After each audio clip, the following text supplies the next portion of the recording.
अस्सलाम वालेकुम पाकिस्तान। दुनिया भर के और पाकिस्तान के इंसानों को अमन, दोस्ती और मोहब्बत का पैगाम। आज हमारे साथ मैवे गुफ्तगू हैं जनाब अली रज़ा साहब। अस्सलाम वालेकुम अली रज़ा साहब, वालेकुम सलाम। कैसे हैं सर? आप ठीक ठाक हैं? शुक्र अल्लाह का। आप कैसे हैं राजा भाई? मैं बेहतरीन अल्हम्दुलिल्लाह। अली रज़ा साहब, अपने बारे में मैंने चूंकि आपका लंबा तारफ़ नहीं दिया, चूंकि आपका तारफ़ माशाल्लाह एक बड़ा रीज़नेबल तारफ़ है, भारी भरकम तारफ़ है। तो मैं चाहूँगा कि आप अपने बचपन के बारे में बताइए और फिर अपनी एजुकेशन के बारे में बताइए कि आपने कहाँ तक और क्या एजुकेशन ली है। हम्म, हम्म। बचपन के बारे में बहुत सारी चीज़ें हैं बचपन से। कहीं ना कहीं हम बहुत सारी चीज़ें सीख रहे होते हैं, तो सीखने सिखाने का काफ़ी शौक था बचपन से। तो कहीं ना कहीं सीखते सिखाते सिखाते अलग अलग चीज़ें ग्रो हुए और अपने आप को मैं काफ़ी इम्प्रूव करता गया। एवरी ईयर मैं अपने आप का एक रेजोल्यूशन बनाता हूँ हर साल की तरह। ये साल भी एंड हो रहा आपकी है ना तो कभी कुछ आवाज़ ना कुछ। ब्रेक हो रही है कभी। ओके, अच्छा अली साहब, ठीक आपकी आवाज़ ना ब्रेक हो रही है, कभी कम होती है कभी ज़्यादा होती है, तो माइक को अगर फिक्स कर लें थोड़ा।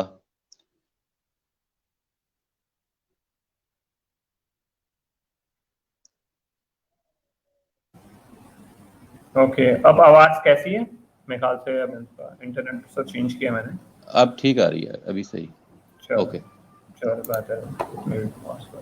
ओके, तो बचपन में काफ़ी सारी चीज़ें हैं, सीखने सिखाने का अमल काफ़ी बार रहता है, तो आपने मैं अपने आप को आप कहाँ, शहर कौन सा है आपका? मेरा शहर कराची है।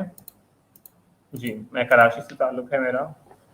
और मैंने मास्टर ऑफ इंटरनेशनल रिलेशंस किया है, सर्टिफाइड डिजिटल कराची। मार्केटर हूँ। जी। और करंटली जो है रेहान फाउंडेशन में as a part of project specialist काम कर रहा हूँ। ठीक है।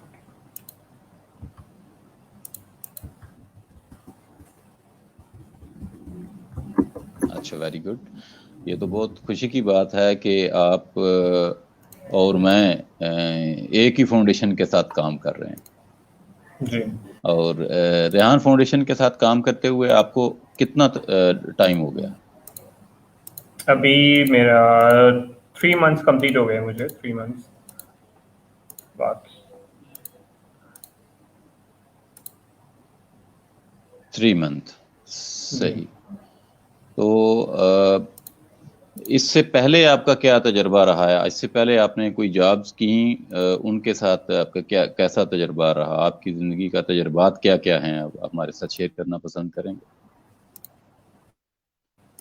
हम्म।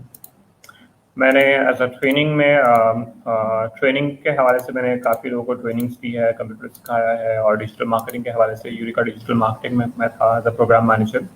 और इसके अलावा आल खान हॉस्पिटल में मैं एज अ फाइनेंस में था। और उससे पहले रिसेप्शनिस्ट में था डिपार्टमेंट में। और टीचिंग मैंने की है। और एजुकेशन के हवाले से डिपार्टमेंट में जो काउंसलिंग्स का होता है अब्रॉड वीज़ाज़ के लिए, उसके लिए मैंने काम किया है। और इनिशियली फिर मैंने कहीं ना कहीं कैरियर्स में ट्यूशन्स पढ़ाए हैं। फिर पार्ट टाइम में कहीं ना कहीं और जॉब्स की है दूसरी, डिफरेंट डिफरेंट छोटी बड़ी हर किस्म की। सो कहीं ना कहीं लाइफ में हर चीज़ को एक्सपीरियंस और प्रोसेस करते हुए चीज़ों को कंप्लीट किया है उस चीज़ों के साथ। तो एजुकेशन के साथ साथ सारी चीज़ें कंटिन्यू करता रहा हूँ।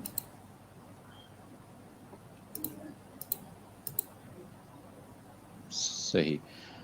डिजिटल मार्केटिंग में आप की स्पेशलिटी क्या है? डिजिटल मार्केटिंग में मेरा यूट्यूब रहा है और यूट्यूब भी फेवरेट रहा है मेरा। कहीं ना कहीं यूट्यूब वीडियो कंटेंट का। सो कोविड के टाइम पे डिफरेंट चैनल्स को गाइड करना, उनकी एसईओ करना, उनके जो है वीडियोस को रैंक करना। सो ये काफ़ी अच्छा रहा एक्सपीरियंस। तो कोविड के टाइम पे भी 250+ चैनल्स नए बनाए और उनको हेल्प किया और उनको गाइड किया प्रॉपरली। तो उसमें मैंने ई बुक्स भी लिखी थी फेसबुक के ऊपर, यूट्यूब के ऊपर, और इंस्टाग्राम और डिफरेंट सोशल मीडिया के हवाले से।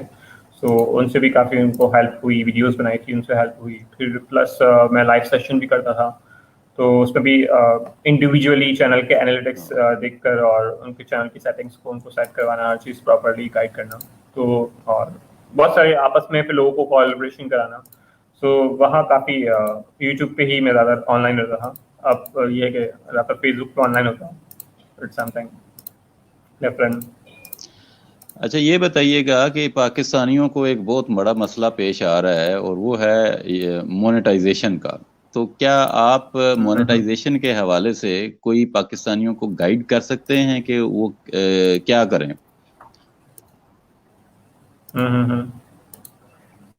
मोनेटाइजेशन के, हाँ बिल्कुल, मोनेटाइजेशन के ऊपर जो अगर इश्यूज आते हैं तो नॉर्मल पॉलिसी है यूट्यूब के हवाले से। तो मोनेटाइजेशन के हवाले से 1000 आपके जो है सब्सक्राइबर हो और 4000 आपका वॉच टाइम हो, यानी आपके कंटेंट को 4000 आवर्स कंज्यूम किया गया हो। यानी आपकी अगर बहुत सारी वीडियोस है और उनमें से आपकी वीडियोस को बहुत सारे व्यूअर्स ने देखा है, आप उसको ऑफ कोर्स आपकी अगर बहुत सारी वीडियोस है, आप 6 महीने से, साल से काम कर रहे हो, तो ऑफ कोर्स वो वीडियो अच्छी अच्छी भी है, तो ऑटोमेटिकली जो है आप प्रैक्टिस करते रहेंगे, अच्छी बेस्ट प्रैक्टिसेस तो वो कंज्यूम होगी। अगर आप उस वीडियो उसको कंज्यूम नहीं कराएंगे, शेयर नहीं करेंगे, और आपके वीडियोस में जो ऐसी वीडियोस है जो लोग उसके बारे में ढूंढते नहीं है या शेयर नहीं करते, देखते नहीं है, तो फिर वो मोनेटाइजेशन की तरफ नहीं जाएगी। मोनेटाइजेशन एक पीनट है यूट्यूब का, कि लोगों को जो है एक प्लेटफॉर्म देता है कि आप अपने कंटेंट क्रिएट करें, लेकिन रियल गेम प्लान तो आपका लाइफ में होना चाहिए कि आप अपने खुद ही चैनल को इतना आप मोनेटाइज करें, इतना आप टैलेंट उसमें भर दें उस चैनल में कि आपको दूसरे चैनल वाले आपको कहें कि हमारे जो है वो चीज़ों के लिए आप अपनी वीडियोस हमारे चैनल पे डालो, या हमें एडवर्टाइज करो, या हमें हम आपको पेड रिस्पॉन्सर जो है आपको देते हैं, आप उस चीज़ के लिए काम करें। तो आपका इतना इन्फ्लुएंस, आपकी जो इंफॉर्मेशन से आपका जो है इंस्पिरेशन हो, उस इंस्पिरेशन का इम्पैक्ट हो, उस इम्पैक्ट का इतना इन्फ्लुएंस हो, तो ये सारी चीज़ें आपको करना होगा बिल्कुल यूट्यूब पे हर चीज़ के लिए।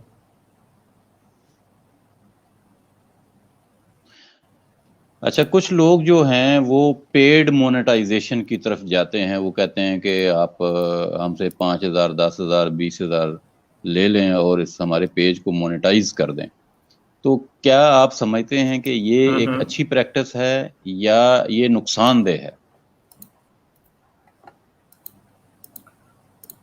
अब आपको मेहनत तो कुछ भी करके मोनेटाइज तो करनी है, और आप मोनेटाइज करेंगे, वो एफर्ट आप खुद से करें या लोगों से करवाएं, लेकिन जो सब्सक्राइबर आपकी जो जर्नी आपके साथ ट्रेवल कर रहे होंगे आपकी इंफॉर्मेशन को कंज्यूम करते हुए, तो उसमें एक आप तो जो सब्सक्राइबर बढ़ रहे होंगे वो आपको कम्युनिटी बढ़ाने में आपकी हेल्प कर रहे होंगे, तो वो एफर्ट्स आपको डे बाय डे और फिर मंथ और 3 मंथ 6 मंथ के बाद वो आपको नजर आएगी इस तरह। सो वो आपको वन टाइम नहीं होगा। अगर आप सिर्फ अगर पेड कैंपेन लेके या वॉच टाइम या आप सब्सक्राइबर बाय कर लेते हैं, सो वो आप एक में ले लें, 7 दिन में कर लें, आप परचेज करके बाय करके 10,000, 20,000, 15,000 में आप लेके वो चीज़ें मोनेटाइज कर लेंगे, एडवर्टाइज रन कर लेगा। लेकिन फिर जब वही चीज़ें आपको मोनेटाइज के बाद आपको पैसे नहीं मिल रहे होंगे, जिसके आपका कंटेंट भी अच्छा नहीं होगा, ना आपके पास ना स्किल सेट आपके बढ़ रहे होंगे, ना आपको कोई जानता होगा, ना आपको कोई influence।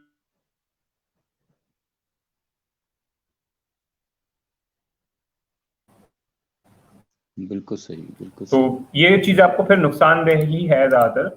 लेकिन अगर आप कमिट करते हो कि आपका शॉर्ट टर्म में आप अच्छा आप परफॉर्म करके आप लॉन्ग टर्म में जंप मार।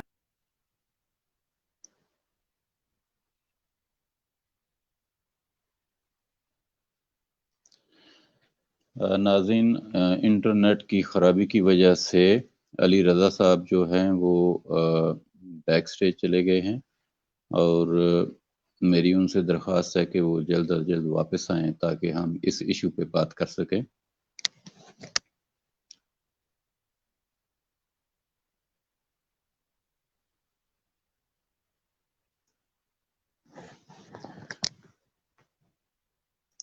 अली रज़ा साहब वापस आ रहे हैं जी, और हम उनसे बात कंटिन्यू करते हैं।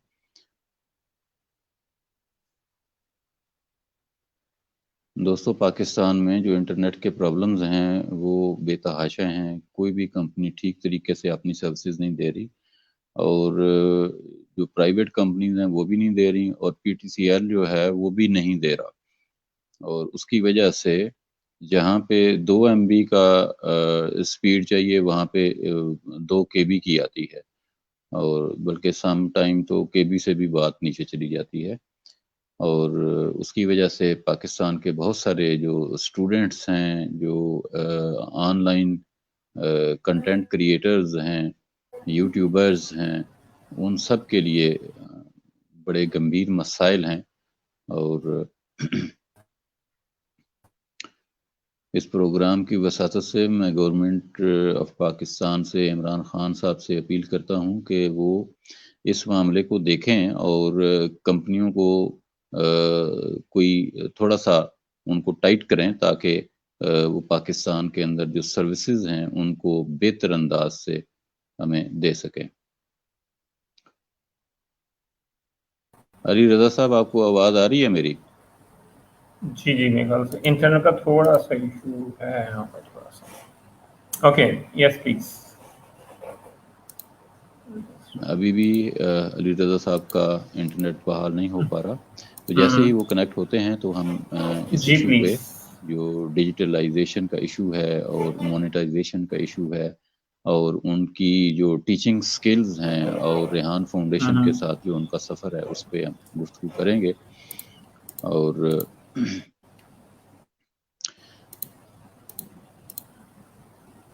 अली रजा साहब एक जी बहुत प्लीज। अच्छे ट्रेनर हैं। और अली रजा साहब, आपको मेरी आवाज़ आ रही है?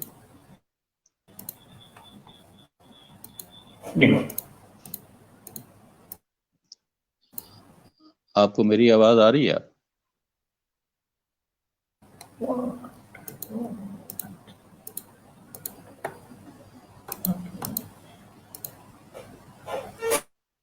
आपको मेरी आवाज़ आ रही है?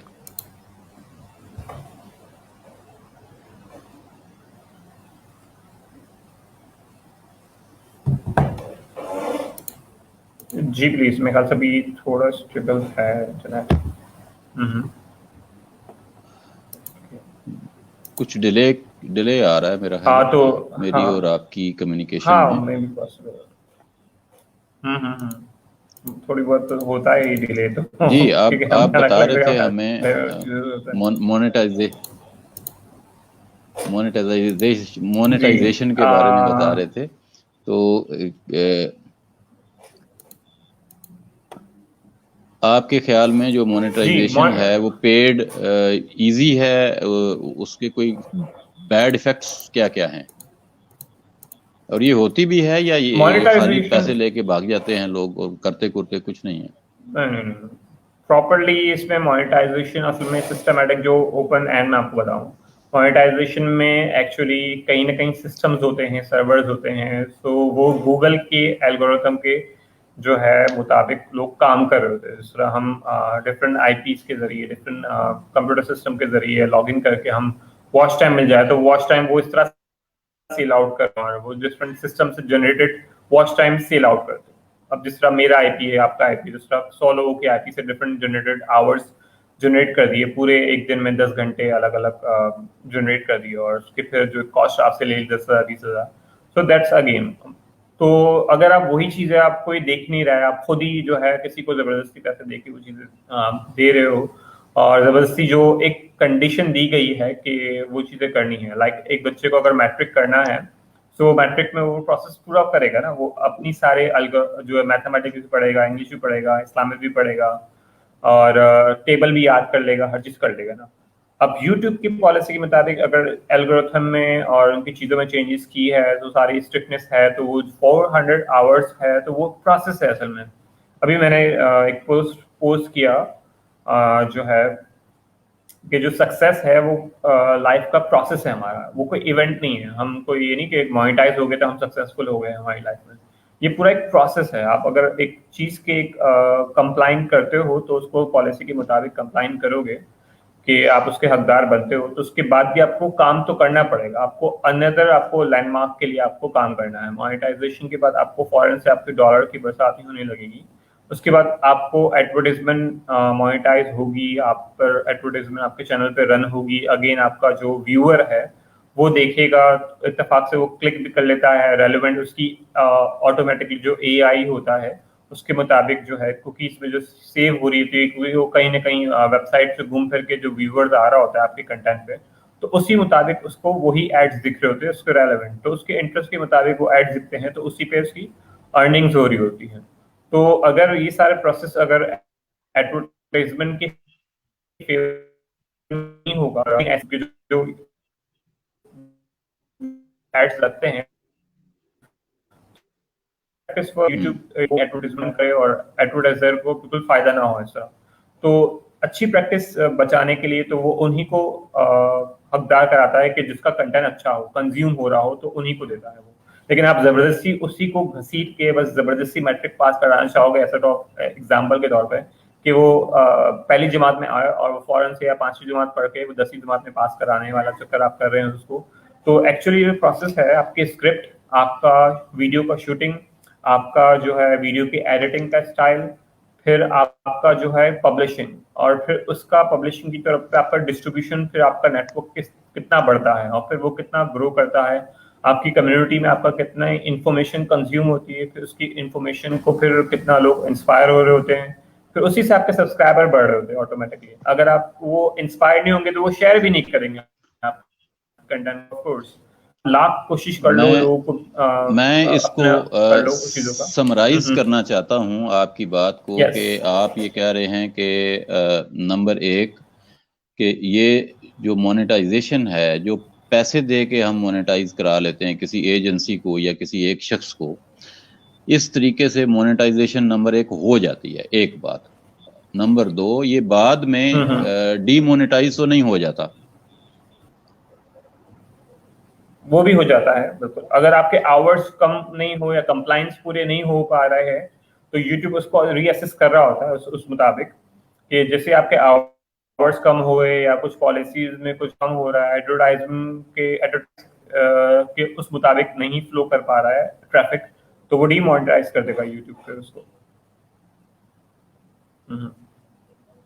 अच्छा, तो क्या कोई ऐसा तरीका भी है, ऐसे क्या मेयर्स हैं जो लिए जाएं तो आप जो चैनल है वो एक दफा मोनेटाइज होने के बाद वो डीमोनेटाइज ना हो? इसमें जो प्रॉपर्ली और जेन्युइन वेज है कि आपका कंटेंट आप प्रोड्यूस करो, आप कंटिन्यूएशन में, आपका कंसेक्यूटिवली, आप अगर 2 days अ वीक कंटेंट बनाते हो, एक हफ्ते में कंटेंट बनाते हो, तो वो कंटेंट आप बनाओ, फिर उस कंटेंट की स्पीड हो, यानी एक आइस बॉल किस तरह देखते हैं, एक आइस बॉल, बर्फ का तोदा ऊपर पहाड़ से गिरता है तो वो जब नीचे आ रहा होता है तो वो स्पीड से बड़ा हो जाता है फिर, तो ऐसे स्पीड से आपके व्यूअर्स भी बढ़ जाए वो सारी चीजें। सो ये चीज आपकी कंटेंट में स्पीड हो उस व्यूअरशिप की, और इसी तरह वो जो सब्सक्राइबर है आपके, वो रॉयल सब्सक्राइबर हो, आपको देख रहे हो, आपको कमेंट करते हो, आपके कंटेंट को शेयर करते हो, तो कहीं ना कहीं कंजम्पशन होगा, और जैसे कंजम्पशन बढ़ेगा उसका तो एड्स उस पर आएगी, और एड्स आपकी इनकम आएगी, और फिर आपका जहाँ नाम हो रहा होगा तो आपको खुद रिस्पॉन्सर मिलेंगे आपको, तो आपका जहाँ आप शूटिंग के लिए टाइम दे रहे हो, जहाँ आप एफर्ट्स लगा रहे हो, तो वहाँ आपको मजा आएगा आपको वो चीजें काम करने के लिए। तो कंपनीज आपको बुला रही होंगी, आपको इंडिविजुअल कैपेसिटी में आपको पेड ऐड भी आपको मिल रहे होंगे, फिर टीवी वाले भी आपको बुला रहे होंगे। तो it's depend up to you कि आप अपने आप को एज अ ब्रांड लेके चलना जस्ट आप अपने कंटेंट को बस करना चाहते हैं टू यू सारी चीजों पे।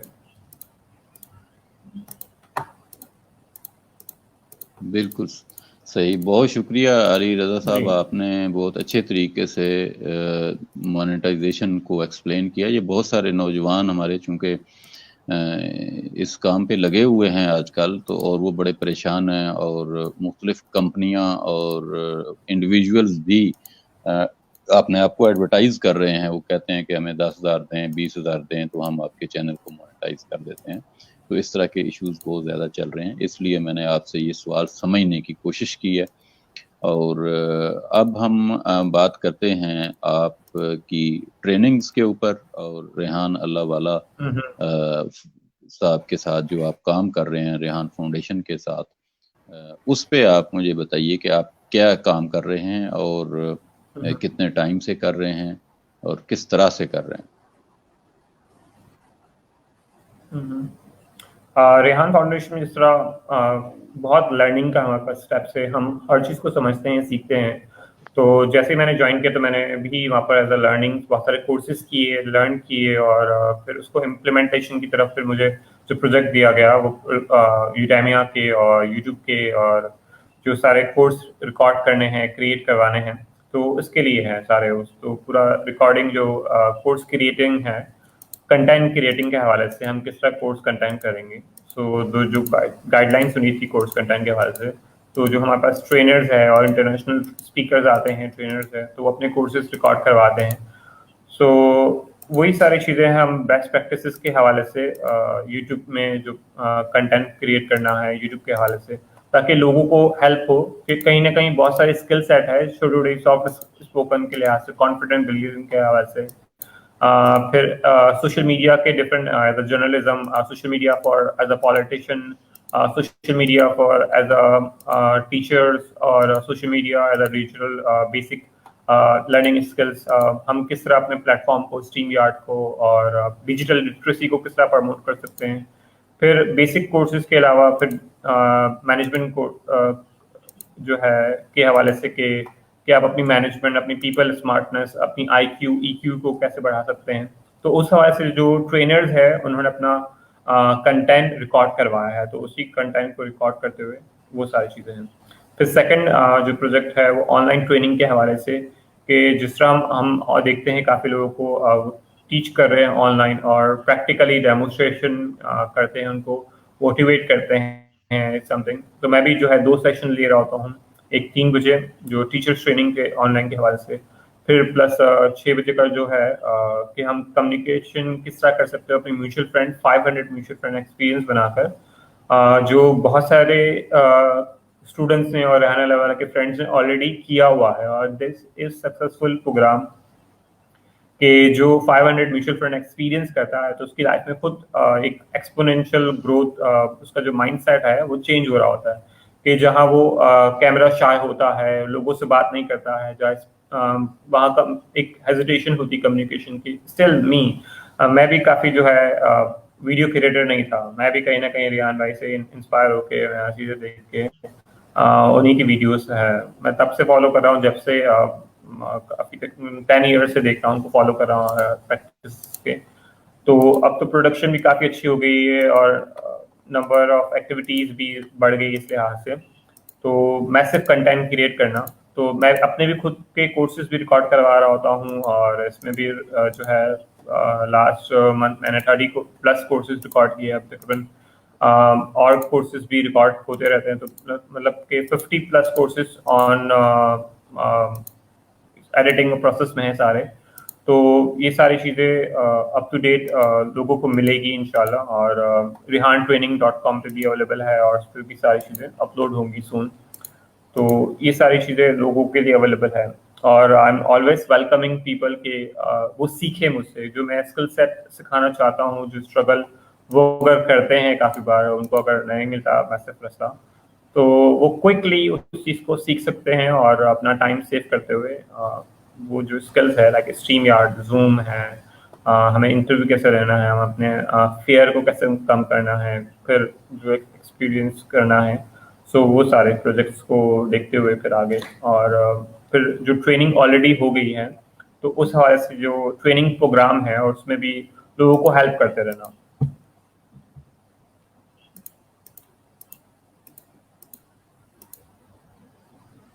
ये बहुत अच्छे सारे फील्ड हैं जिन पे आप लोगों को ट्रेन कर रहे हैं। और देखिए, एक होती है जॉब और एक होता है पैशन। तो आई थिंक सो कि आप जिस जज्बे के साथ, जिस मोहब्बत के साथ, जिस खलूस के साथ काम कर रहे हैं वो काबिल तारीफ़ है, काबिल तहसीन है। और मेरी दुआ है कि आप ऐसे ही लोगों को ट्रेन करते रहें, लोगों की मदद करते रहें, लोगों को जदीद टेक्नोलॉजी से रुशनास करते रहें। और आपने बताया कि आप इंटरव्यू के हवाले से भी गाइड करते हैं, तो आप मुझे कोई 2-3 पॉइंट बता सकते हैं ऐसे जिससे पता चले कि मैं अपनी स्किल्स को कैसे बढ़ा सकता हूँ इंटरव्यू के हवाले से। हाँ, इंटरव्यू जिसके उसके बारे में पता होना चाहिए कि हम उसके बारे में क्या पूछना चाहिए, हम पहले से प्रिपेयर कर लें। कहीं ना कहीं हम जो सवाल पूछना चाहिए इंटरव्यूअर से, तो हम डिस्कशन को और मजीद बनाएं। जहां इंटरनेट का ग्लिच हो रहा है, ये चीजें हो रही है, तो ये होता ही है, मेरे साथ भी बहुत सारे होता है, सबके साथ ही होता है, क्योंकि ये थोड़ा बहुत आएगा। तो वहाँ अपनी कंटिन्यूएशन बातचीत करते रहे हैं उस फ्लो को, और ऑडियंस को एंगेज करते रहे, ऑडियंस को इंकरेज कर रहे हैं। आपके पास कोई क्वेश्चन है तो पूछ रहे हैं, वरना हम इंटरव्यू सामने वाले से ही कर रहे हैं। सो वो चीज़ें हम इंटरव्यू करते हुए, लिसनिंग स्किल्स बहुत इंपॉर्टेंट है। कोई भी इंटरव्यूअर हो, वो लिसन करता है, उसको जस्टिफाई करता है उस लिहाज से कि वो जो है उसके सवालात इतने एक्साइटेड कर दे उसको कि उसको ज्यादा बोलना पड़े, आपका एक सवाल उसमें चिंगारी लगा दे। तो ऐसे सवालात होने चाहिए। जिस तरह आपने बताया, monetisation is one of the favourite topic, और इसके हवाले से तो मैंने बहुत सारे लोगों को हेल्प कर दिया है और लोगों को पूरा पाथवे बना के दिया है कि स्टेप बाय स्टेप वो सारी चीजें। सो इट्स ऑटोमेटिकली वो चीजें कनेक्शन बिल्ड हो जाता है आपका। फिर आपका काफी बार होता है कि आप बहुत सारे सवाल और भी पूछ सकते हैं कि आपके पास जो चीजें हैं एजुकेशन प्लेटफॉर्म के अलावा, आपके अपनी स्किल सेट क्या है, आपकी जो है फैमिली बैकग्राउंड के, आप पूछ सकते हो उनका कि कितने लोग हैं घर में, जो आपका जो पेशेंस लेवल है, लेकिन कहीं ना कहीं आपको रुकना भी पड़ रहा होता है। तो वो चीज़ें भी आप देखा करें उसमें।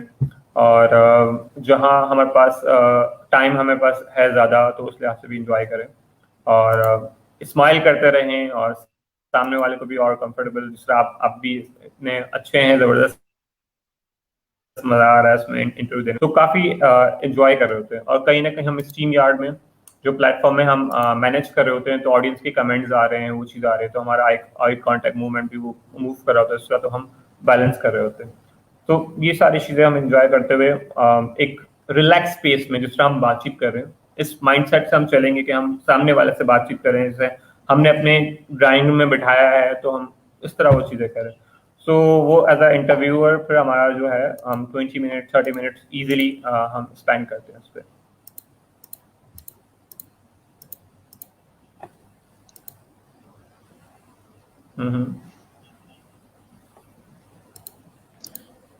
जी, बहुत शुक्रिया, आपने बड़े अच्छे तरीके से ये बताया। मैं आपसे नेक्स्ट क्वेश्चन ये पूछना चाह रहा हूँ कि आप चूँकि एक उस्ताद हैं, ट्रेनर हैं, आज का जो हमारा स्टूडेंट है या यंग जनरेशन है, आपको क्या लगता है कि आने वाले 5 सालों में ये कहाँ खड़े होंगे? जो स्टूडेंट्स हैं वो टेक्नोलॉजी के लिहाज से तो बहुत ज़्यादा उनको रिसोर्सेज और कंपटीशन मिलेगा मार्केट में, क्योंकि हर चीज़ जो स्किल सेट मैं देखता हूँ मार्केट्स में। और अब जो स्किल सेट है, लाइक हम अभी बात करते हैं प्रॉब्लम सॉल्विंग की, क्रिटिकल थिंकिंग की, और आपके पर्सनली जो इंटरपर्सनल स्किल्स के हवाले से, लेकिन बाद में जाके जो वही स्किल सेट भी रिक्वायरमेंट होगी, लेकिन वही स्किल सेट आपको टेक्नोलॉजी बेसिस पर रिक्वायर्ड होगी। यानी अगर हम अभी काफ़ी सारी चीज़ें जिस तरह हम वर्क फ्रॉम होम करते हैं, सो बाद में जाके वही सारी चीज़ें यूथ को वर्क फ्रॉम होम लाजमी करना ही होगा, क्योंकि उनका जो पेस ऑफ थिंग होगा कि अब वो ये नहीं कहेंगे कि उनके चैलेंज के लिहाज से उनके असाइनमेंट्स, उनके वर्क टेक्नोलॉजी के रिलेट और इंटीग्रेट होंगे। ऐसे मजीद और गैजेट्स भी आएंगे कि जो उनके पास 24/7, जिस तरह मोबाइल फोन एक पास हमारे पास लाइफ का एक मेजर पार्ट बन गया है, तो उसके अलावा और भी मेजर गैजेट्स होंगे ऐसे जो उनके लाइफ के मेजर पार्ट होंगे इस तरह। तो वो सारे इंटीग्रेशन या वो एप्लीकेशन उनके पास कैरी करने पड़ेंगे उनको, और टेक्नोलॉजी का मेजर इन्फ्लुएंस होगा। तो कहीं ना कहीं उनको अपने मेंटली, फिजिकली और उसके स्ट्रॉन्ग अपनी बॉन्डिंग के लिहाज से उनको strong ideas of fluency of ideas रखने होंगे, क्योंकि कहीं ना कहीं अगर यूथ अगर अपने आप को स्ट्रांगली नहीं करेगा दूसरे कंपटीशन मार्केट से, तो वो उसकी क्रिएटिविटी का जो एक नया जो पेज शुरू होगा वो फ्लुएंसी ऑफ आइडियाज होगा, जहां आपको अगर एक चीज प्रोजेक्ट दी है, काम दिया है, सो वो आपको डिलीवर करना होगा, क्योंकि वही सारी चीजें मशीन्स ले लेंगी आपकी। अगर हम बात करते हैं अकाउंटिंग की, तो वो हम एडेप्टेबिलिटी, जहां हम अकाउंटिंग और जो चीजें देखते हैं, तो काफी हद तक मैनुअल अकाउंटिंग खत्म हो गया है, लेकिन अभी भी जो है हमें चेक एंड बैलेंस के लिए एक ह्यूमन नीड होती है, जहां ह्यूमन AI भी आर्टिफिशियल इंटेलिजेंस ही है, लेकिन हम एक इंसान, एक अथॉरिटी रखते हैं कि हमारे पास एक विजडम है, तो फाइनल डिसीजन हम ही ले रहे होंगे इसका। तो वो आप उस लेवल पे आप काम कर रहे हो, तो आपकी कम्युनिकेशन स्किल्स को आप ऐसा बेहतर बनाओ, आपके आपके जो अंदर जो इमोशनल कैपेसिटी हो, टॉलरेंस लेवल के हवाले से, क्योंकि मशीन्स सराउंडिंग में मशीन्स बहुत ज़्यादा बढ़ जाएंगी, टेक्नोलॉजी काफ़ी बढ़ जाएगी, तो उसका इन्फ्लुएंस हर जगह, हर कैपेसिटी में होगा। तो इस वजह से वो काफ़ी आपको अपने आप को बहुत ज़्यादा स्मार्टर वर्क करने की कैपेसिटी बनानी होगी उस लिहाज से।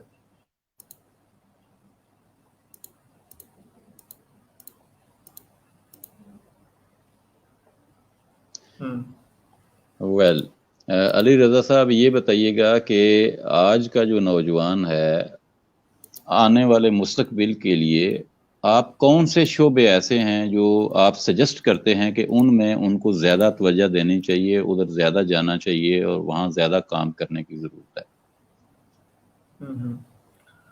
जिस तरह हॉस्पिटल इंडस्ट्री है, इंसानों की तबीयत हमेशा ही खराब होती है, और होनी तो नहीं चाहिए लेकिन हो जाती है, खासगी तौर पे माहौल कभी खराब है, गर्मी लग गई, बुखार हो गया, चीज़ें हो गई, तो ये हॉस्पिटल इंडस्ट्री ऑलवेज वर्क।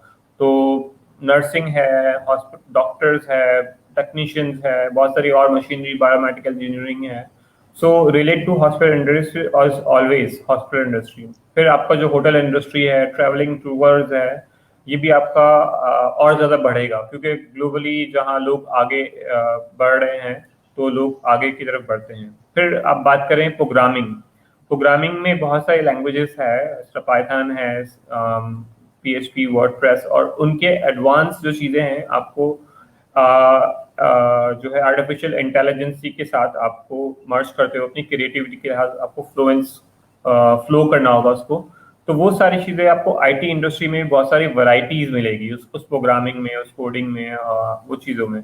फिर प्लस आपके पास एक होता है कंसल्टेंसी, मशवरा देना, एडवाइस करना, तो आप उस लेवल पे आप पहुंचते हो।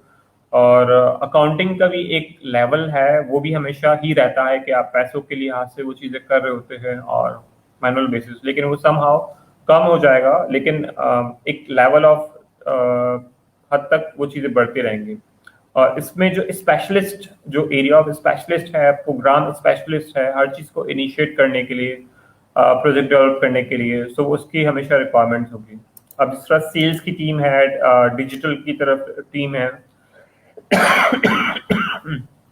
तो उस तरफ जॉब के हवाले से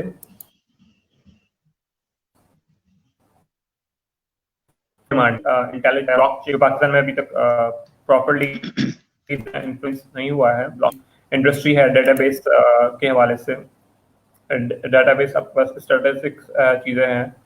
फिर और भी फील्ड है ऐसी जो न्यू कनेक्ट कर रही होगी आपके इंसानों के कनेक्शन के साथ। जिस तरह हम बात करते हैं साइकोलॉजी की, ह्यूमन बिहेवियर की, तो वो फील्ड्स भी कनेक्ट कर रही होगी।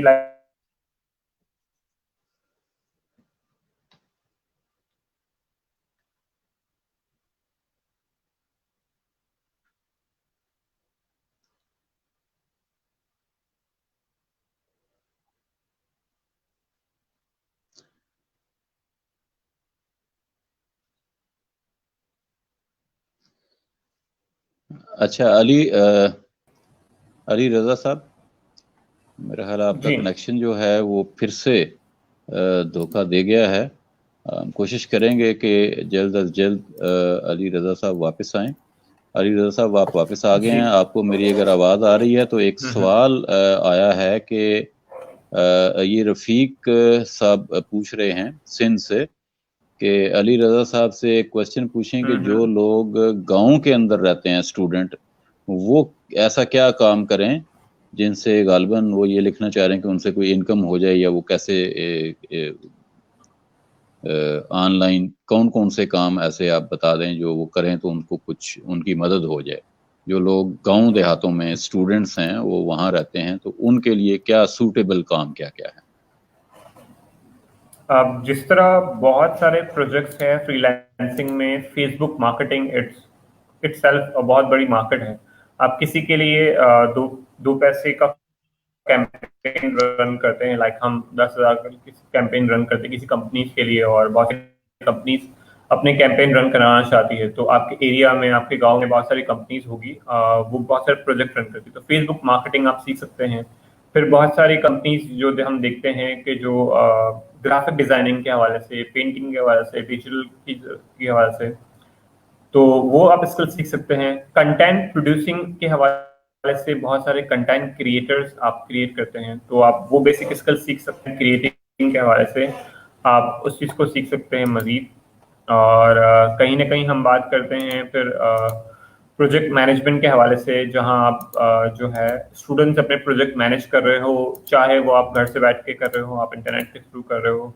तो कहीं ना कहीं इंटरनेट का होना ज़रूरी है, या कम्युनिकेशन का होना ज़रूरी है, या आपके नेटवर्क इतने स्ट्रांग हो कि आप अपने नेटवर्क में वो चीज़ें सेल आउट कर सकें, वो सर्विसेज सेल आउट कर सकें, तो उसके बेसिस पे आपको कमीशन मिलते हैं। तो बहुत सारे ऐसे बिजनेस मॉडल है जो डायरेक्ट सेलिंग के होते हैं, कि आपने डायरेक्ट कंपनी से जो डायरेक्ट ले लिए, तो उसमें ना रिटेलर आया ना होलसेलर आया, आपने डायरेक्ट कंपनी के साथ आपने काम करना शुरू कर दिया। सो ऐसे बिजनेस मॉडल है जहां आप डायरेक्ट सेलिंग हो, उसमें हेल्थ की प्रोडक्ट्स है, उसमें वेल्थ की प्रोडक्ट है, उसमें आप मार्केटिंग की प्रोडक्ट्स है। आप डिफरेंट कंपनीज के लिए काम कर, डिफरेंट स्कूल्स के लिए आप डायरेक्टली काम कर सकते हैं। या फिर आप डिफरेंट ऑर्गेनाइजेशन है, आप चाहे पाकिस्तान में हो या आप पाकिस्तान से बाहर हो। सो लोग तो ढूंढते हैं ऐसे मेहनती लोगों के लिए कि जो काम कर सके, उनके लंबे अरसे के लिए, और मेहनती हो, हार्ड वर्किंग हो, ऑनेस्ट हो, डेडिकेटेड हो, और उनको बेहतरीन से बेहतरीन करके देना है। कि हम जो बैठे हुए हैं गांव में, देहात में या शहर में भी, हमें पता है हमारा जो टाइम है वैसे ही हम वेस्ट कर रहे होते हैं अपने दोस्तों के साथ डिफरेंट एक्टिविटीज वगैरह में, या फिर हार्डली अगर हम पढ़ाई कंप्लीट कर चुके हैं तो नॉर्मली हम यही कर रहे होते हैं। अगर जॉब करें तो हम जॉब में थ्रू आउट द जॉब के लिहाज से कर रहे होते हैं। तो इससे अच्छा हम वो उस काम को एक्चुअली किसी कंपनी के लिए काम पे डिवोट कर दें, तो उसकी राइट अमाउंट आपको मिल रहा है, तो आप वो फैमिली लाइफ, वो थोड़ी जो आपका फ्रेंडशिप की जो सर्कल्स है, आप उससे बाहर निकल के उस फिर कंपनी की लाइफ स्टाइल के लिहाज से आप काम करना शुरू कर देते हो। आप वो कंपनी आपको रिवॉर्ड कर रही होती है उस लिहाज से। सो उस इनकम के लिहाज से आपको बहुत अच्छा एक रिवॉर्ड मिल रहा होता है। लाइक आपका अपना बिजनेस है, उस बिजनेस में आप क्या कर रहे होते हैं, आप 24/7 अपने बिजनेस के लिए अवेलेबल होते हैं, और कुछ चीजें लानी है, लेके आनी है, तो आप कहीं ना कहीं वो काम कर रहे होते हैं। तो फ्रीलांसिंग भी इसी तरह ही है कि आप अपने चीजों के लिए आप खुद ही मार्केट कर रहे होते हैं, खुद ही आप उसको डेवलप कर रहे होते हैं, खुद ही आप लोगों से निगोशिएशन कर रहे होते हैं, और खुद ही आप जो है उसको काम करके दे रहे होते हैं। चाहे आप छोटे ग्रुप में स्टार्ट करें, खुद से स्टार्ट करें, या किसी अपने टीचर के साथ मिलकर स्टार्ट करें उस चीजों को। तो freelancing is one of the things, और फ्रीलांसिंग के अंदर बहुत सारी स्किल सेट है, तो आप उसको स्टार्ट करें। जिस तरह सिंध से भी बहुत सारे ऐप डेवलपर है, तो एप्लीकेशन डेवलपिंग के हवाले से बहुत सारे एप्लीकेशन डेवलपर देख रहे होते हैं, वो सीखते हैं काम और बहुत सारी चीजें करते हैं। जी जी, बहुत शुक्रिया अली रज़ा। आपने आज बहुत सारी इन्फॉर्मेशन दी, और मुझे उम्मीद है कि हमारे नाजरीन को, पाकिस्तान के लोगों को इन इन्फॉर्मेशन से कुछ फ़ायदा ज़रूर होगा। और इंशाल्लाह आपसे हमारी मुलाकात भी होगी, बात भी होती रहेगी, और सीखने सिखाने का ये अमल जो है ये जारी व सारी रहेगा। आज के इस शो को नाजरीन हम यहाँ पे ख़त्म करते हैं, और इस दुआ के साथ कि आपका ख़ानदान, पूरा पाकिस्तान और तमाम इंसान हंसते बसते रहें, खुश रहें, और मोहब्बत की शमें रोशन करते रहें। राजा अरशद को इजाज़त दीजिए। अपना बहुत सारा ख्याल रखिएगा। अल्लाह हाफ़िज़। अल्लाह हाफ़िज़।